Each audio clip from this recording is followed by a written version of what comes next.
Okay, everybody, this is Sheets, and I'm going to be going over the four-game slate for Thursday.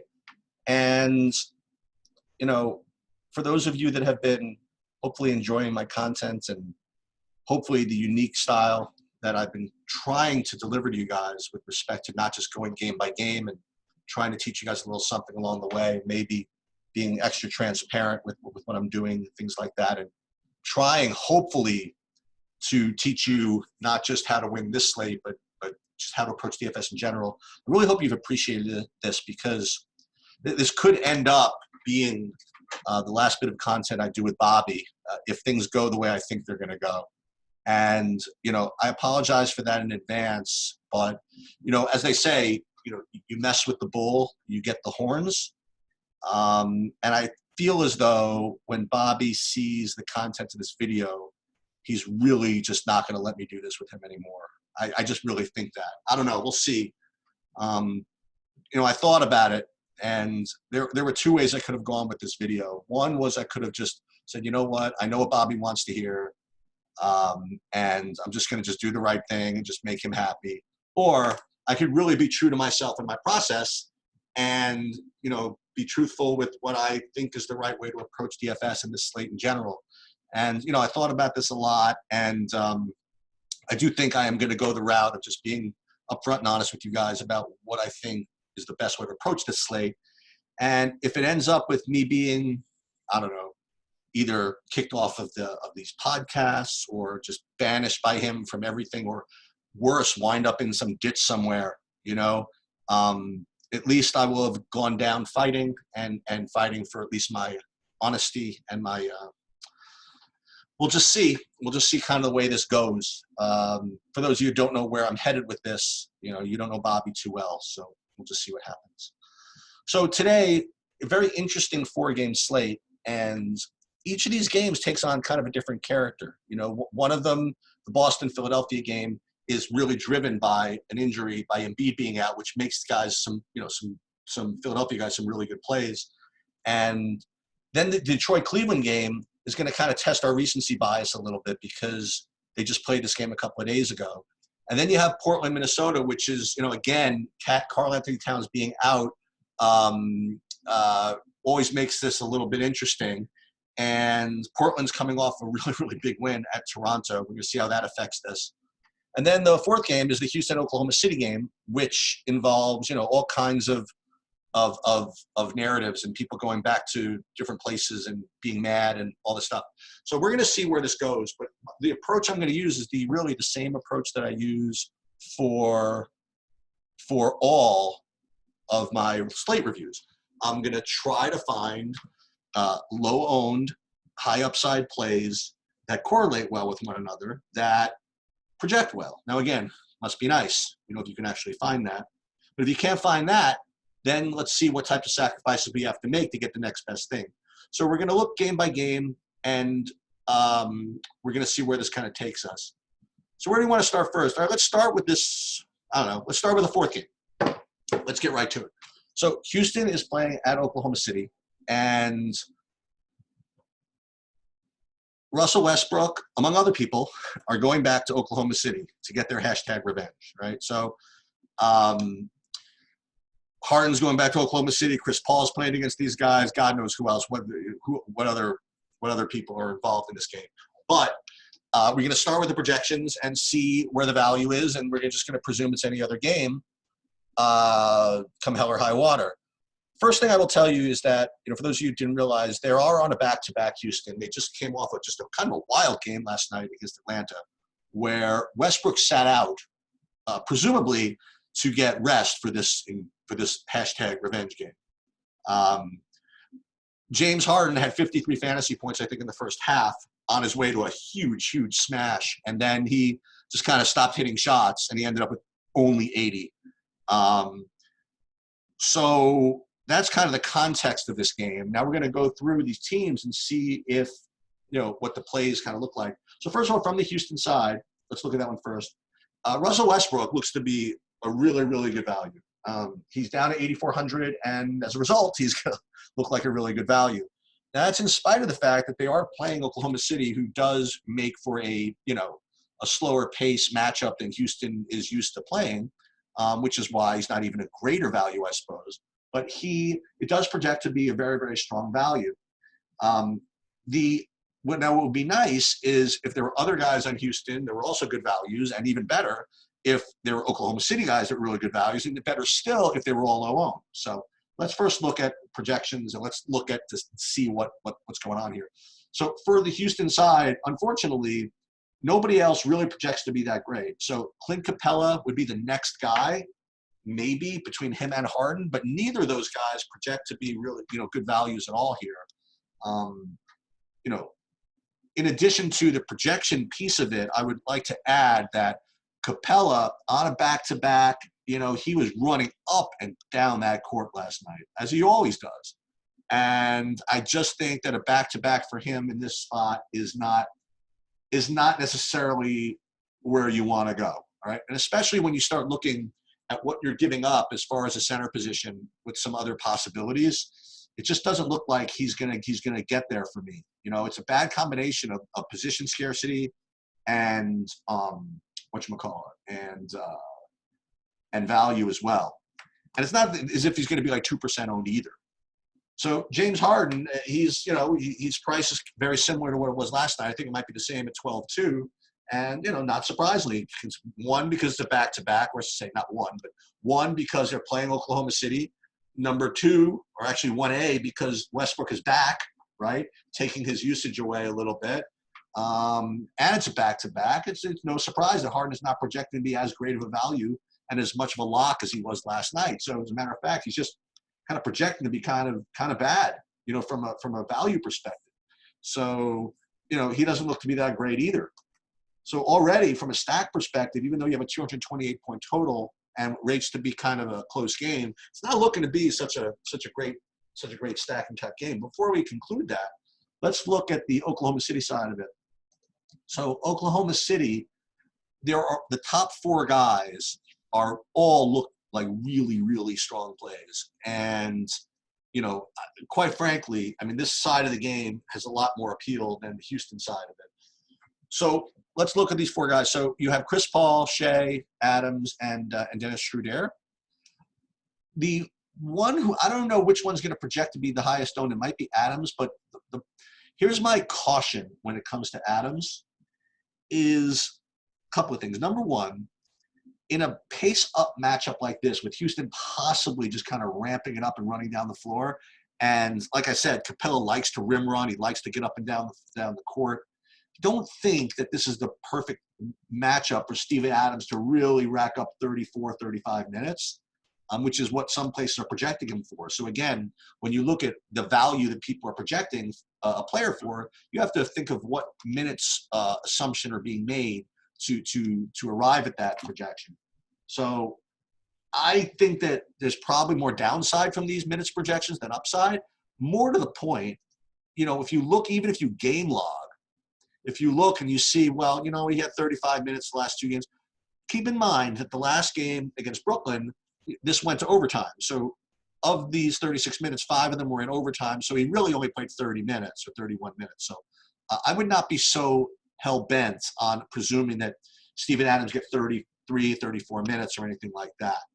So of the other guys, Chris Paul, Schroeder, Shea, again, what I would do is I would think about the upside part of it. So Chris Paul has been he's been much better recently, but still I feel that Dennis Schroeder, if you had to pick one of those three, now you don't have to pick one, but I think if you had to pick one of those three, I think he would benefit the most from this matchup, in that he could even have upside on top of the projections, right?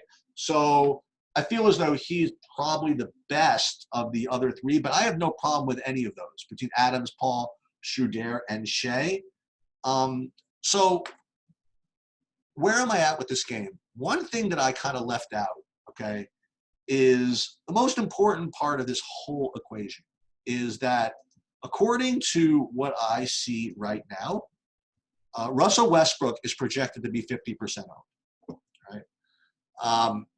And not only is he projected to be 50% owned, but the next closest guy is going to be like 35. So he is projected to be the highest owned player on the slate by a lot.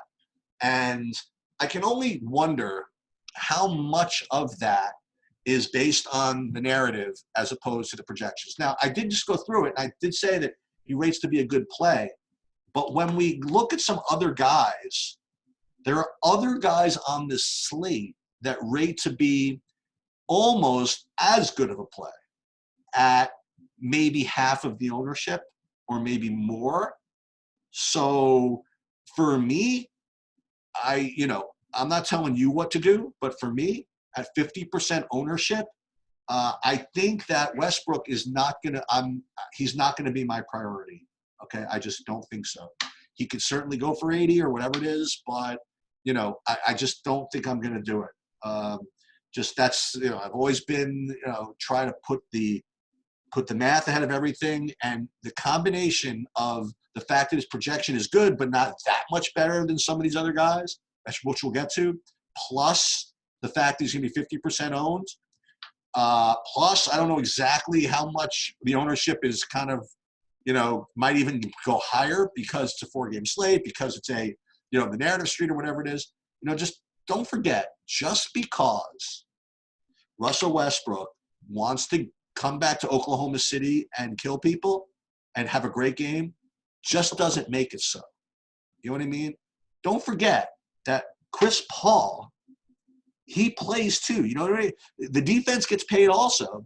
And Chris Paul, would there be nothing more he would love than to lock down, or to at least attempt to lock down, Russell Westbrook? And more to the point, I bet you that there's nothing that Billy Donovan would love more than to sell out to make sure that Westbrook doesn't come back and have a great game. So, I would not be surprised if I wouldn't say that Westbrook busts, but I will say this: at 50% ownership, I just don't think I'm going to do it. So, again, it's been nice knowing you guys. If Bobby ever hears this, I'm really hoping, I'm relying on the fact that I just don't believe he watches these. I say, hey, listen, you want to review what I said? He's like, nah, that's fine. I'm just kind of hoping he never gets to this point, because once he sees that within 10 minutes I'm fading Westbrook going back to Oklahoma City, he might literally murder me. So we'll see what happens. So let's go back to let's put in, for the time being, so I don't forget. Let's put in Schroeder just for the hell of it. Portland, Minnesota. So this is another game. It's 220. It's a 223-point total. All right. And let's take a look and see if we can't find kind of lower owned guys that are going to project to be really good plays. So it's no secret where I'm headed here. So on the Portland side, you look at Damian Lillard, and these ownership projections could be all messed up or whatever, but based on what I am seeing right now, Damian Lillard is projected to be 16% owned. Okay, on a 4-game slate, and he is projecting to have more fantasy points than Russell Westbrook. Yes, he's more costly. He's 8,900. So from a value perspective, he rates to be a little bit worse of a value. But at 1/3 of the ownership, with the upside that he always provides, I think it's that Lillard over Westbrook is just kind of a classic pivot that you just kind of have to make. I do. Especially when you see like other guys on the slate that you're going to kind of want to get in. You know what I mean? Like one thing you could say, well, why don't you just play them both? Yeah, you could certainly do that. But I think that there are other guys that you're going to want to get in here where the added leverage of fading Westbrook plus getting your ability to get these other guys in, I think that's probably the way I'm going to go here. So I think that Lillard rates to be a very, very strong GPP play tonight. The other guy on Portland who looks to be really, really good, there are actually two other guys, are Whiteside and McCollum. I'd like to add just one, what's the word I'm looking for? Observation about Whiteside. I've been playing him almost every game. I mean, he's been just killing it. He's been doing great. They are listing as questionable, huh? Upper respiratory. You know what? I just knew it, because you know, what I was going to say was Whiteside has, in the last couple of games, even though he's had really good performances, he's started to show that Whiteside from last year. Not exactly hustling down the court, not exactly playing great defense, just kind of just trying to get his blocks so that he could flex and things like that. So I just, because, you know, Portland's not been doing very well as a team, I feel as though he's kind of, you know, not in full energy mode right now. Again, I'm not saying that I'm right necessarily. That's what I've been observing, though. So just something to keep an eye on. Like if Whiteside ever comes off as real chalk, for example, I might end up fading him. Tonight, he's not that chalky, so it's not that big a deal. Oh, but he's actually questionable. I mean, is he – boy, oh, boy. Is he actually going to be out? Okay, so I guess I have to talk about this.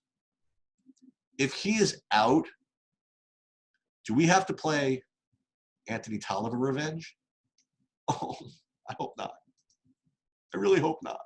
Do we have to play Moses Brown? Oh, I hope not. Oh, please play.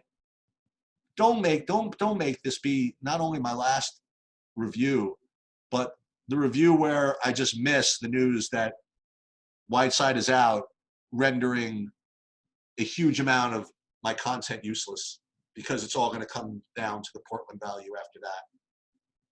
So I don't know. Let's just keep, if he is in fact out, it's going to be an ugly scene as far as the bigs go. It's going to be Tolliver. They're going to have to play Moses Brown, aren't they?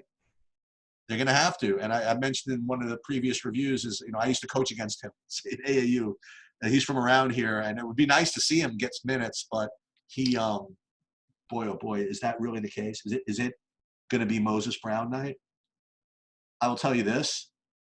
I mean, Moses Brown has no shot to be a good NBA player right now. But that's just, again, my completely biased opinion. So does that mean he can't get there for 15 points tonight, fantasy points today? No. But I just hope Whiteside plays. I really do. I don't want my last review to be one that gets eliminated by Whiteside being out. All right. So on the Minnesota side, what would be nice, again, since I do like Lillard. I forgot. Sorry about that. Is McCollum. I forgot to mention. C.J. McCollum also looks to be a very, very strong play here. And he's, again, going to be about 15% owned, much less than some of these Oklahoma City guys, and much less than these, maybe not the Oklahoma City guys, but much less than the Houston guys for sure, much less than Westbrook. And the other guy I want to just keep an eye on is Anthony Simons. Again, he's going to be, again, if people play or look for value, they might try to play Kent Bazemore. And these two guys are very, I don't want to say similar, they're not similar. One of them is going to close and one of them is not. And I still feel as though Simons is kind of their preferred guy nowadays. So if you see that, what's his name, that Bazemore rates to be highly owned, like I'm looking right now. Yeah, Bazemore is rated to be 25% owned and Anthony Simons 9. So right there in and of itself, I think Simons becomes a very strong value play. I don't know if you're even going to need him today, but he's certainly, I would certainly play him over Bazemore. Let's put it that way. Do I think he's a better play? Well, again, you know, he's rates to be just almost a similar value, but he, you know, his ownership is going to be 1/3 the amount. So that's, to me, that's just easy. All right, so on the Minnesota side, this is going to be kind of ugly, right? So the two top guys from a projection standpoint are going to be Wiggins and Covington. And if you want to play Wiggins, it's going to be a really, really tough thing to do because for those of you that played him last time, you know, it was incredibly tilting. I mean, he basically just stood in the corner and did nothing, like the whole game pretty much, and he busted really, really hard. So, you know, with that said, he is projected to be a pretty good value today. So I think that you can definitely play him. But again, at 20% ownership, that's not the worst in the world, especially compared to 50% for some of these guys, or 35% for some of these other guys. So I would consider him kind of an average type play. But when you think about this, I mean, if you could find 2 good plays on Portland or 3, and at least one good play on Minnesota, you're starting to get somewhere. So let's see what else on Minnesota looks good. Covington.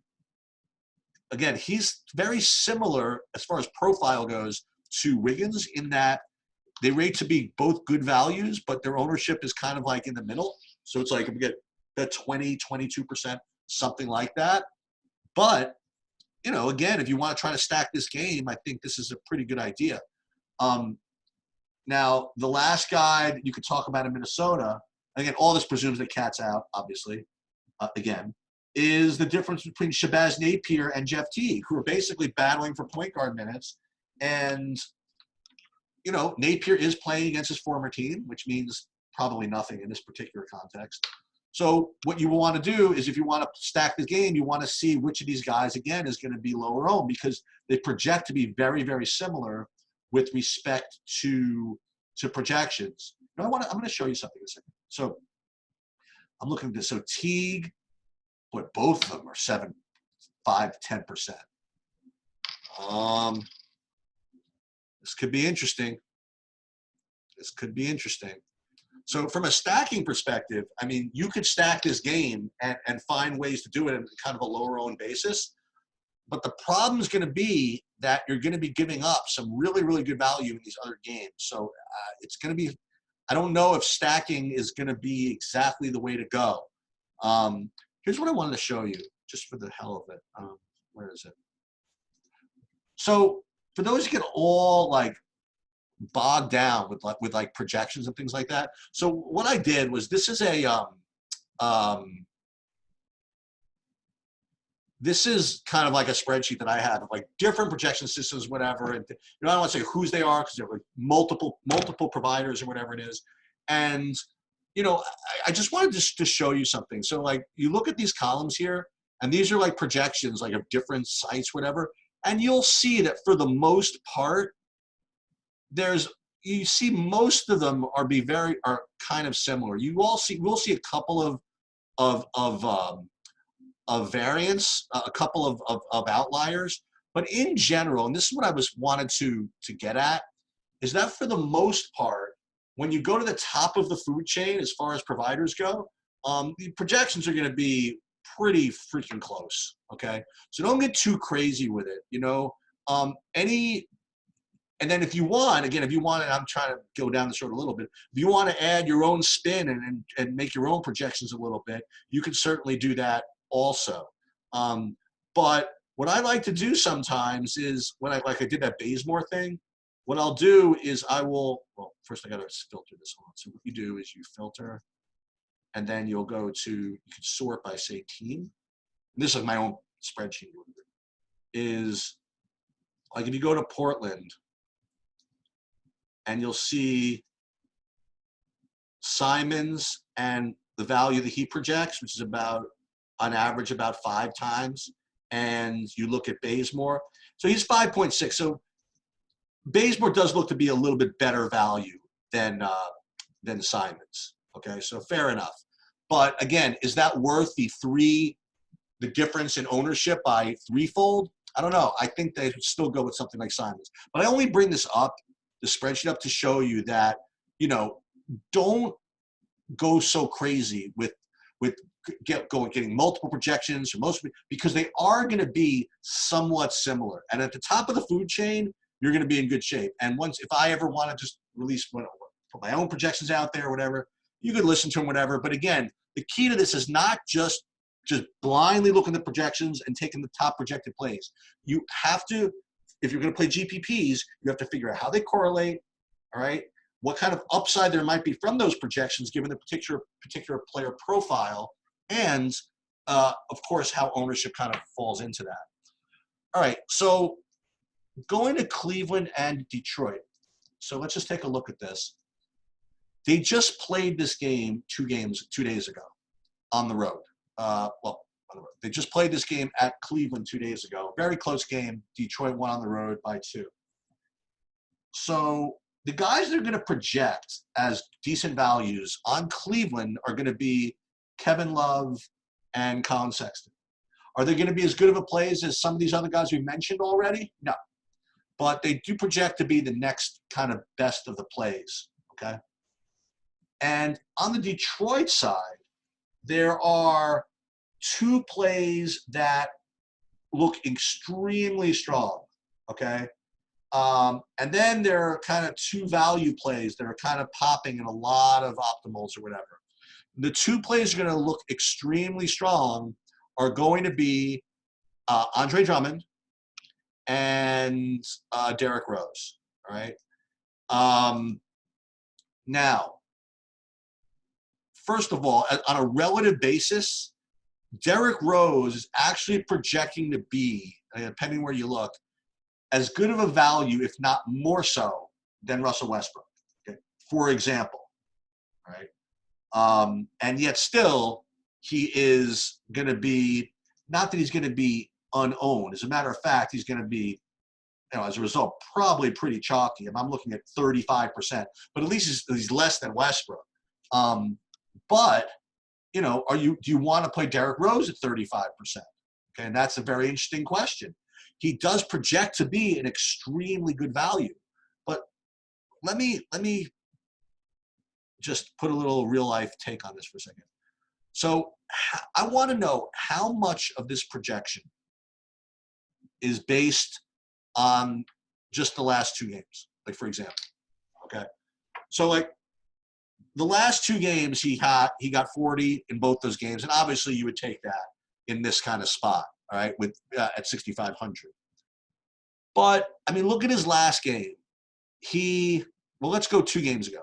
2 games ago, he took 19 shots. He had 5 assists, 28 real life points, and 43 fantasy points. Okay, and he was 10 for 10 from the line. Okay, is he going to shoot 10 free throws again? Let's take a look at that. I mean, he's never shot 10 free throws.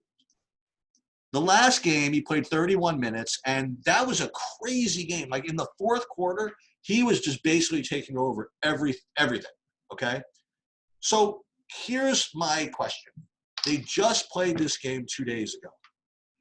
Don't you think that Cleveland knows this?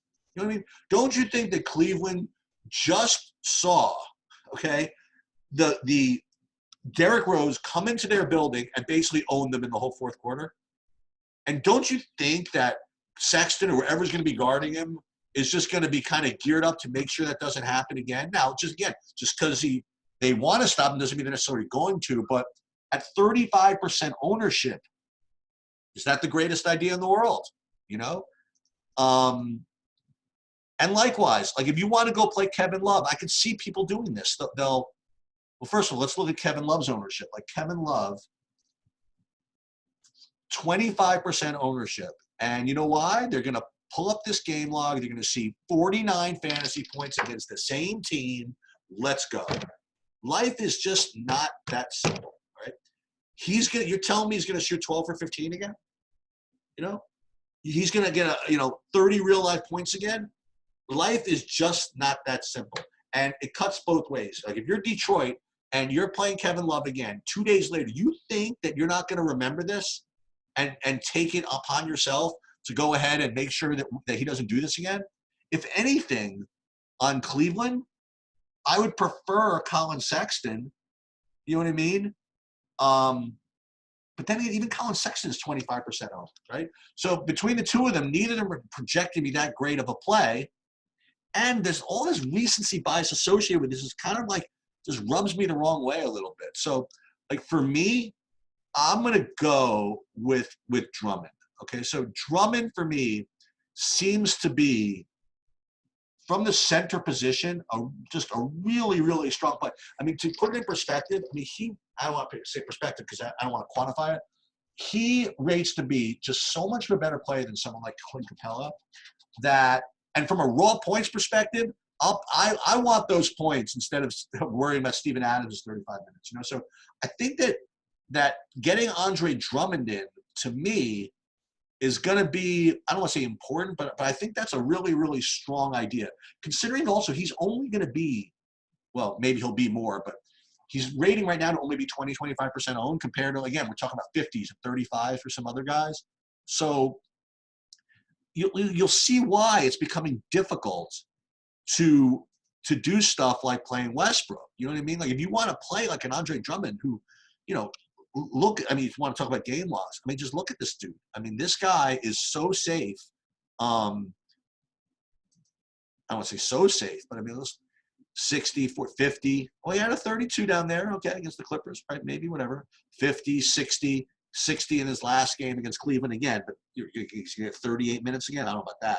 So you get 41 minutes again. I don't know about that. But at about half the ownership of Westbrook, I know they're different prices. I'd want to make sure that I got him before I got Westbrook. And maybe that's kind of a bad take, but that's kind of the way I'm thinking about it on this slate. The other way I might go is to not go Drummond at all, and then just make sure you get guys like Lillard and Schroeder and Wiggins and guys like that, or guys that we're going to get to from this next game. All right, so Boston and Cleveland at Philadelphia. Don't forget the way DFS works and the way basketball works, okay?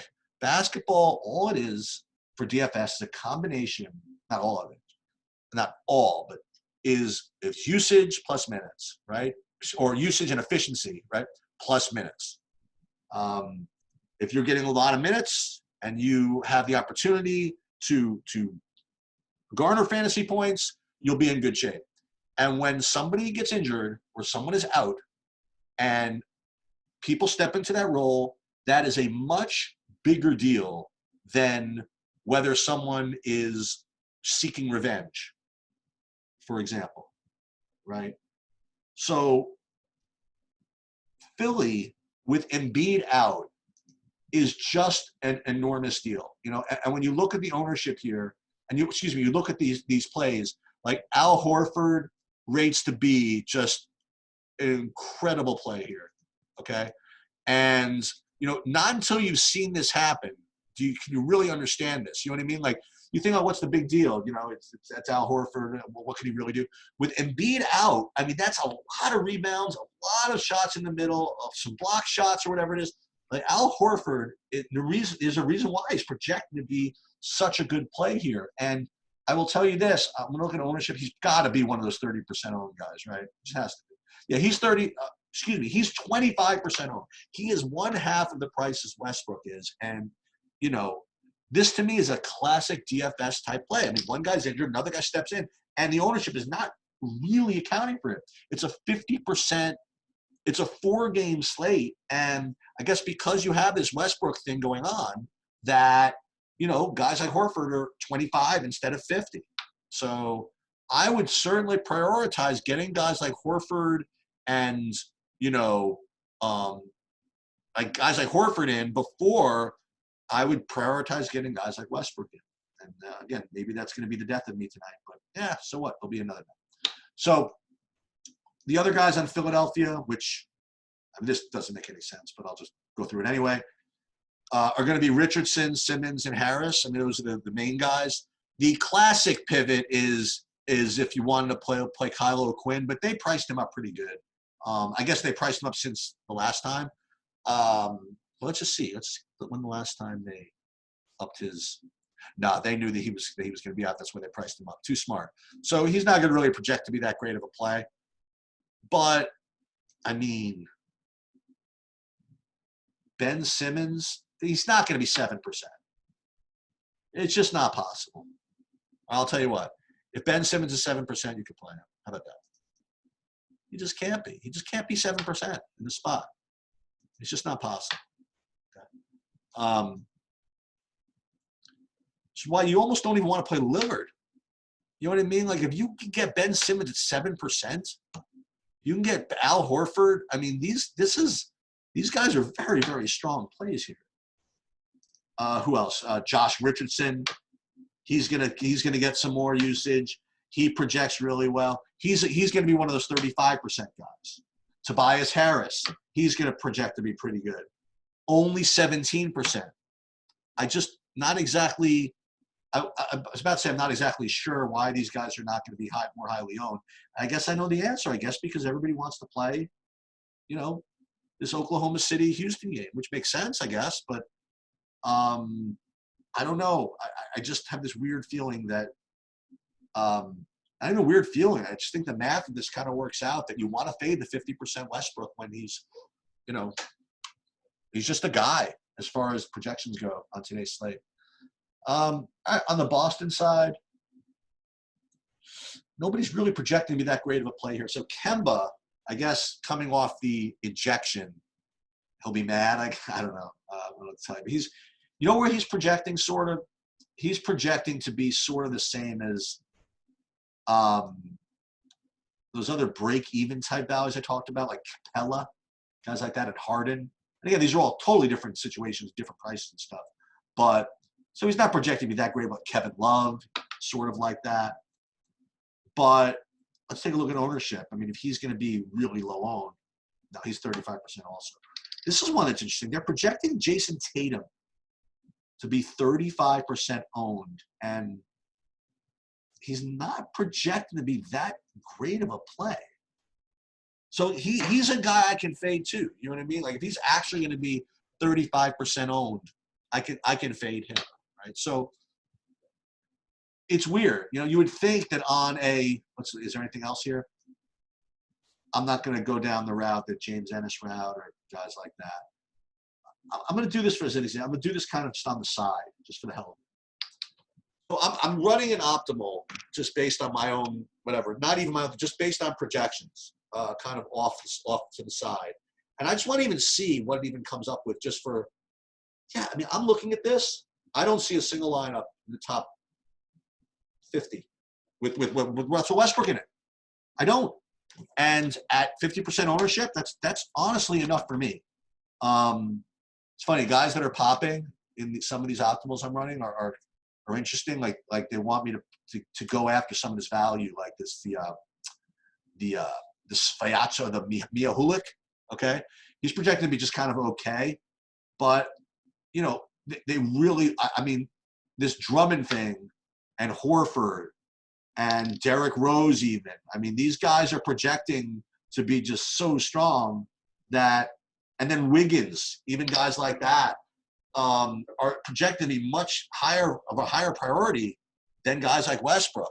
So for me, I would, and this is usually not my style, I might end up playing these earlier guys and just kind of, you know, just kind of rooting for defense in the Houston-Oklahoma City game. I don't know. That's pretty brutal. But maybe I'll have a Schroeder piece or something like that. He'll be probably my favorite from that game. And the other thing I might do is, again, I might go back and want to stack this Portland-Minnesota game a little bit. The other guy, before I forget about this Minnesota side that's been playing well, was Jared Culver. Let me take a look really quickly at his ownerships here. And his projections. Yeah, his projections are not looking that good, so maybe I won't go to him. But, I mean, this is what I will tell you. If you are going to play Westbrook, and maybe you can figure this out already, what would I advise you to do if you're going to play Westbrook? Well, I'd advise you to do one of two things, if not both. I would really encourage you to, number one, make sure you have some correlation with it, okay? And number two, it's imperative that you have some low-owned pieces to this. Like if you have Westbrook, okay, I would say, or how do I want to, this is what I want to do.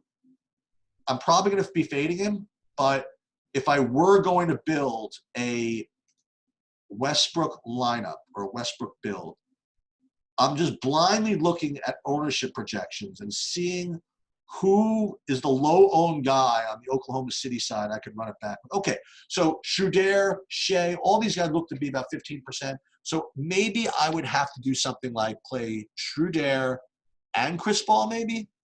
So let's try that. Why don't we put in, but even so, if you put in Schroeder, which is here, and we put in Chris Paul,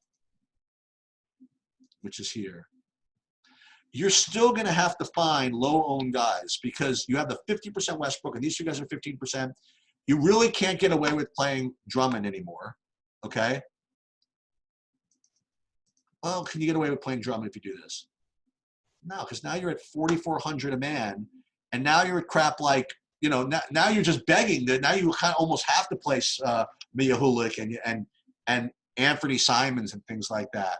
So when you start going down this Westbrook road with the 50% chalk, even if you get correlation this way, boy, how can you even make this work?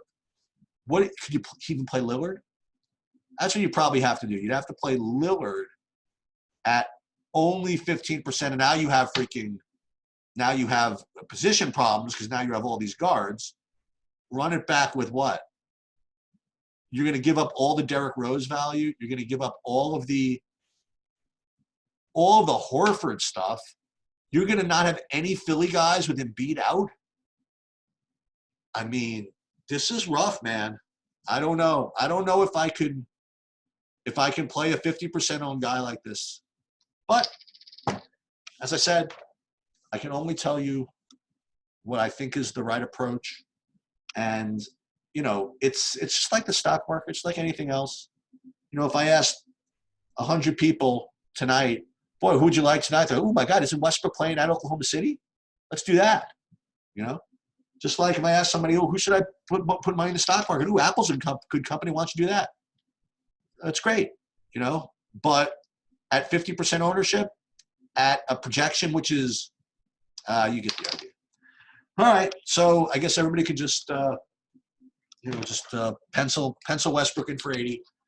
Actually, you know what the more likely result is? More likely result is he doesn't get there and I lose anyway. I guess one other question, I guess this could be the last one. Stupid 4-game slate that's going on forever. Is would I consider maybe if I want to pivot off of Westbrook to play Harden? That is certainly one way to go. But as I mentioned, in the context of this slate, with all that Philly stuff that you really want to, participate in, and it's not that cheap. You know what I mean? If you had all this cheap value you wanted to get to, then you could spend it on Harden.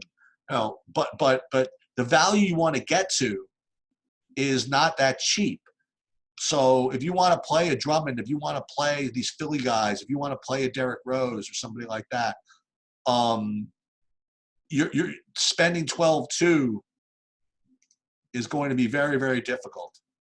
Okay, so I just don't think that that's the way to pivot either. I think you either play Westbrook and figure out some way to be different some other way. I just couldn't find it tonight.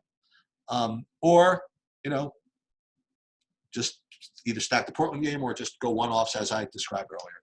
All right, that's all I had. I think I'm going to come back and do a FanDuel thing as well. And hopefully between the DraftKings upload and the FanDuel one, Bobby doesn't get a hold of this one and just shut the whole thing down. So again, sorry, Bobby. If you play him, I'll root for you. I will see you next time.